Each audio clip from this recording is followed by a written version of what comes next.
listeners, a very warm welcome to you to the Government Information Center on this Wednesday morning. I am Grace Kavei, your host.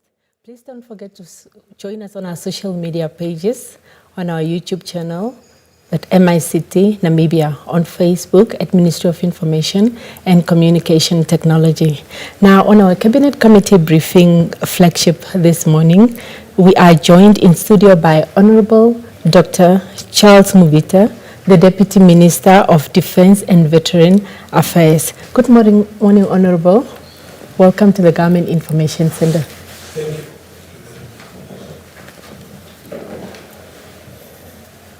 Over to you, Honorable. Thank you very much. You're welcome.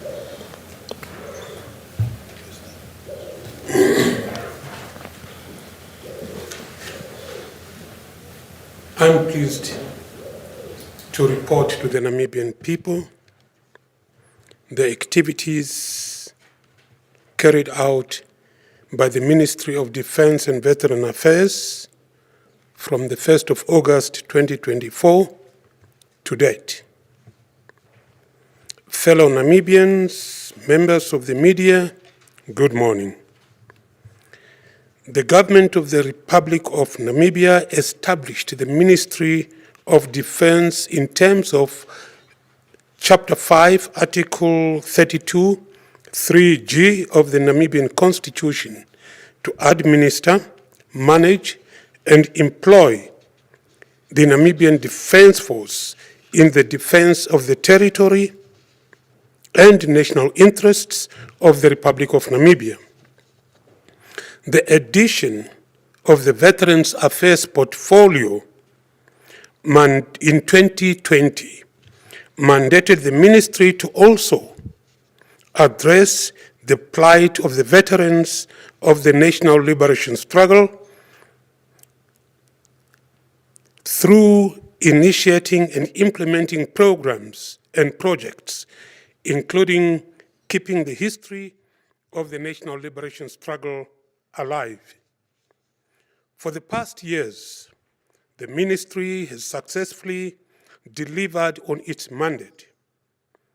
During the period under review, the ministry has equally delivered.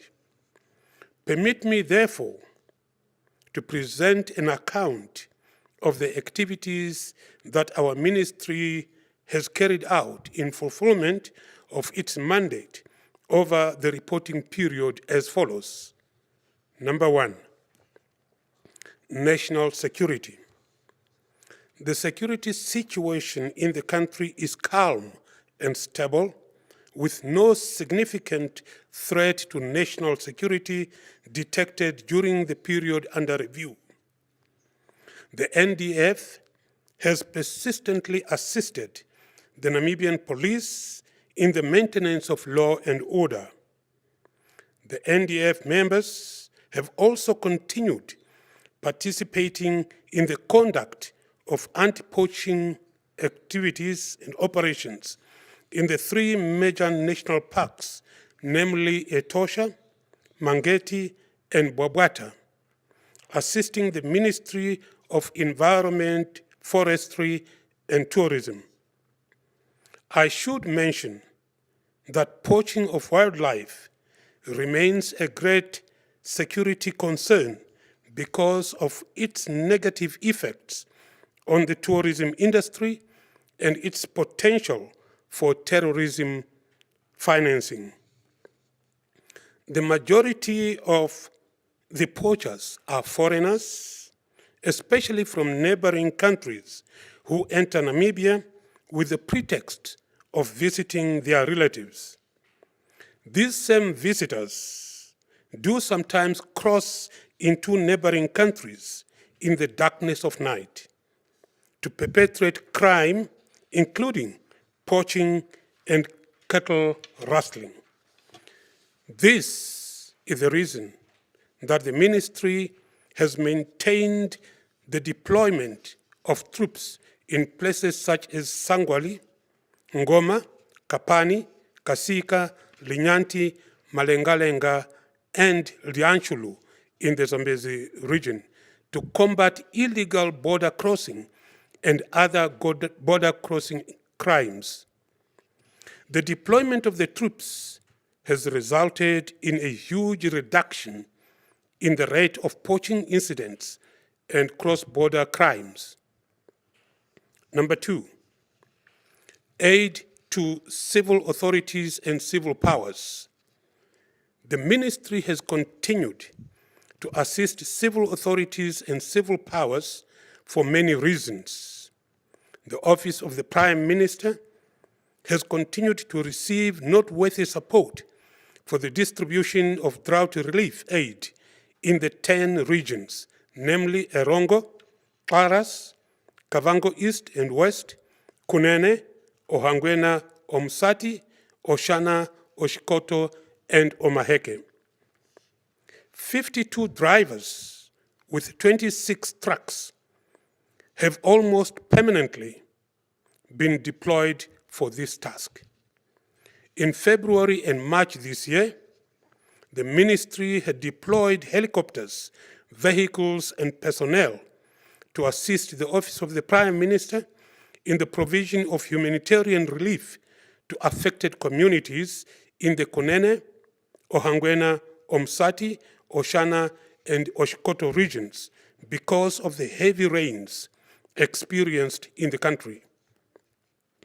The operation involved the provision of essential services such as healthcare, relocation support, and drought and flood relief in the most severely affected areas. During this operation, the NDF managed to airlift 120 tons of different drought relief goods. The ministry has also assisted the Electoral Commission of Namibia by availing a helicopter and boats to transport the presidential and National Assembly elections, voters' education and registration teams in Zambezi and Kunene regions to places that are only accessible by air and watercrafts during the period from 6 July to the 1st of August 2024. This year in April, the NDF again availed a helicopter to assist the ECN during registration of voters in the Kabe constituency in Zambezi. The ministry has also availed a helicopter, boats, trucks, and personnel from 14 to 18 June 2025 to support the by-election operations in Kabe constituency in the Zambezi region.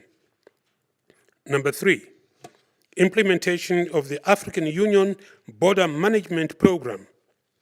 The ministry, together with other stakeholders, has been leading the implementation of the African Union Border Management Program with the neighboring states for the past years. Since 1st August 2024, the Republic of Namibia and the Republic of Zambia started the inspection, verification, and reaffirmation of the common border from Katima Mlilo to Singalamwe. Assault pioneers from the NDF and NAMPOL are probing the area for unexploded ordnances and clearing the bushes and trees to create a buffer area, while the surveyors from the Ministry of Agriculture, Fisheries, Water, and Land Reform are verifying the existing borderline. The operation has so far cleared approximately an 18 kilometers stretch of the borderline. 4. Clearance of unexploded ordnances. The ministry has deployed 2 teams, each of 15 explosive experts on rotational basis for the ongoing operation for the clearance of unexploded ordnances in the Kavango East and Oshikoto regions, respectively, paving the way for the construction of national roads in the identified areas. 5. Education and training activities.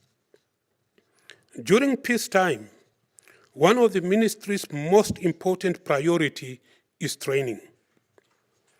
Training continues to take place in our military training institutions, national tertiary institutions, and at training institutions of friendly countries where Namibia is offered training slots. Our Namibia Command and Staff College is running the junior and the senior command and staff courses. The graduation ceremony of the Junior Command and Staff course, number 19/2025, comprised of 20 Namibian students and 2 allied students from Zambia, is expected to take place on 26 June 2025, tomorrow.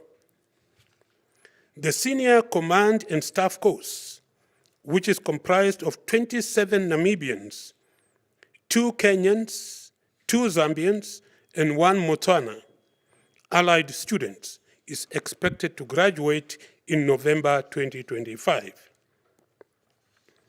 Last year, we witnessed the graduation ceremony of the Officer Cadets Commissioning course and that of the 17th Recruiting Training Intake.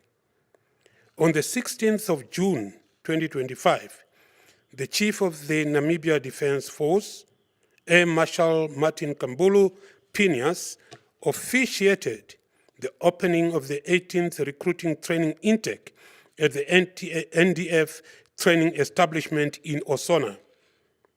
The recruit intake comprises of 1,656 young Namibians, 1,303 male and 353 female. 6. International commitments. The ministry has continued to fulfill its international obligations by participating in various international activities. We have participated in all the activities of the Interstate Defense and Security Committee and the Ministerial Committee of the organ MCOI on Politics, Defense and Security Cooperation of the Southern Africa Development Community, SADC, that were scheduled to take place over the period under review. The ministry has also complied with the obligations of the international protocols, treaties, and conventions to which Namibia has acceded. This includes the deployment of 10 officers, 5 females, and 5 males as either military observers or staff officers with the United Nations Peace Support Missions, participating in the United Nations Peacekeeping Ministerial Meeting, the sessions of the Working Group of the Biological Weapons Convention and the Arms Trade Treaty. 7. Civil-military cooperation sensitization campaign. The Ministry of Defense of Namibia and Botswana officially launched the civil-military cooperation sensitization campaign between Namibia and Botswana, respectively on 11 June and 13 June 2024 in Kasane, Botswana, and Katima Mulilo, Namibia. This joint initiative aims to strengthen peaceful cross-border relations. The first phase of the campaign, covering the area from Impalila Island to Mohembo in Namibia and Kazungula to Shakawe in Botswana, was conducted from 8 to 16 July 2024. This year, we are conducting the second phase of the joint sensitization campaign. It started on 9 June and will run until 5 July 2025, covering 27 villages from Mohembo to Union's End in Namibia and 17 villages from Shakawe to Union's End in Botswana. While diplomatic ties between our two states have remained strong, the border communities have in the past faced challenges such as human-wildlife conflict, stock theft, and cross-border crimes, which have sometimes resulted in the loss of lives.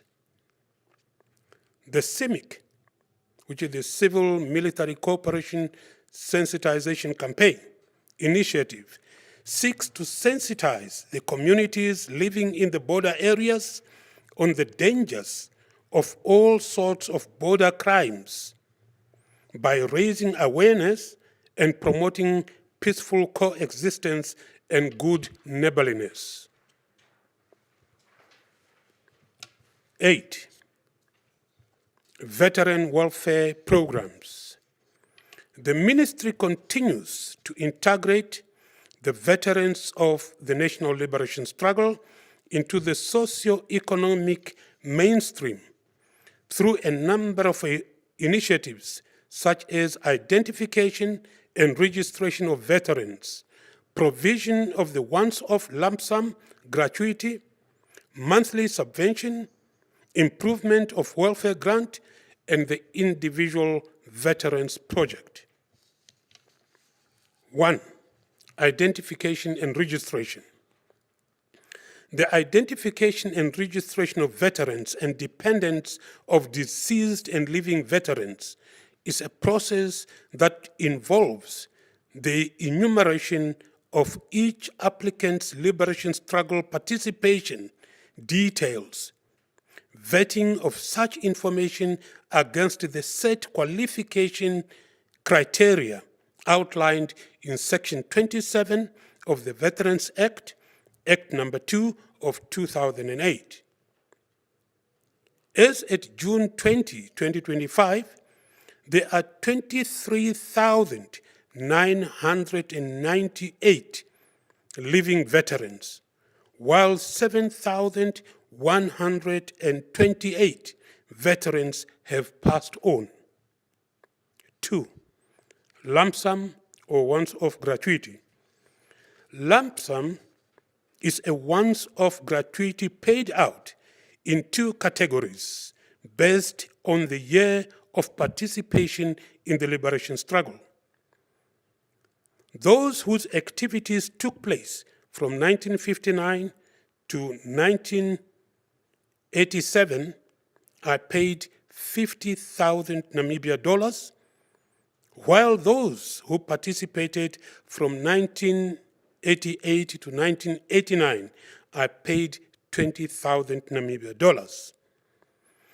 As at June 20, 2025, a total of 29,552 veterans are recorded as having been paid the lump sum. 3. Monthly subvention grants. As of June 2025, the monthly subvention of 2,200 Namibia dollars benefited 19,852 eligible veterans whose annual income is below the prescribed amount of 36,000 per annum, and to all unemployed veterans. The monthly subvention is paid for a lifetime, and upon the demise of a veteran, the surviving spouse or dependent of a deceased veteran under the age of 18, who, as at the time of death, was in receipt of a monthly subvention, these receive those benefits. Currently, 19,852 veterans that received the monthly subvention grant of 2,200, while there are 3,101 dependents of 2,276 deceased veterans. Number 4, improvement of welfare grant. the Improvement Welfare Grant is paid to a total of 9,685 eligible veterans. The amounts being paid vary in terms of the period of participation in the liberation struggle as depicted as follows. A. Those who joined between 1959 and 1970 receive 5,000 Namibia dollars every month and are currently only 42 in number. Those who joined between 1971 and 1981 receive 4,000 Namibia dollars every month, and there are currently 8,697 in number. Those who joined between 1982 and 1989 receive 3,000 Namibia dollars and are currently 946 in number. 5. Individual veterans projects. The Ministry of Defense and Veteran Affairs has made cash payments of 170,000 Namibia dollars for veterans projects to 1,584 eligible veterans at the tune of 269,280,000 Namibian dollars. These payments are made by applying the first in, first out FIFO principle. In addition, 1,292 veterans have been issued notifications and are expected to provide their banking details so that they are paid out immediately. 6. Exhumation and reinterment of the remains of the martyrs of the liberation struggle. A committee consisting of 6 members was appointed as per cabinet directive to conduct the exhumation and reinterment of the remains of the planned combatants who died during the liberation struggle, and their remains were buried in different places in the country.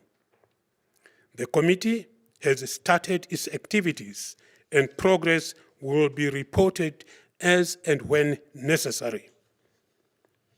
I wish to conclude by stating that the Ministry of Defense and Veterans Affairs has successfully carried out its planned activities as well as supporting other authorities in emergency situations. I thank you. Thank you, Honorable, for the briefing. We are happy to welcome the journalists in the House. Please make your way to the podium.